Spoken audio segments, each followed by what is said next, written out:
Nasaktan, nagmahal, natuto. Puso nasaktan, muli mong pinasaya.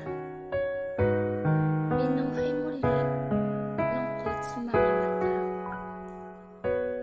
Pagmamahal na iyong ipinakita, para sa akin ay magandang alaala.